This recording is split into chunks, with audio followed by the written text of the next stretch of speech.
Hello and welcome to HD Calcs. I'm Rick, and today we're going to have a look at how we can find exponents on the Texas Instruments BA2 Plus calculator. To do this, we use the x squared key that looks like this, located here, as well as the y to the x key that looks like this, located here.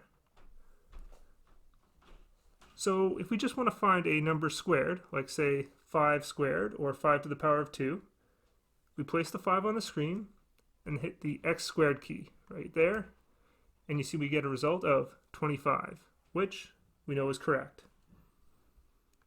But what if we want to find an exponent that isn't a 2, like for example cube a number, or say 5 to the power of 3? Well, to do this we use the y to the x key. We start by placing the 5 on the screen, hitting the y to the x key, and then hitting 3. There we go, and then we press equals, and we get a result of 125, which is correct.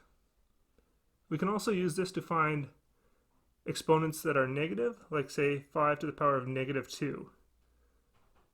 To do this, again, we put the 5 on the screen, hit the y to the x key, and then we enter the exponent, which in this case is 2, and then we use the positive negative key here, turn that to negative, and you'll see a little negative sign there, and then we press equals.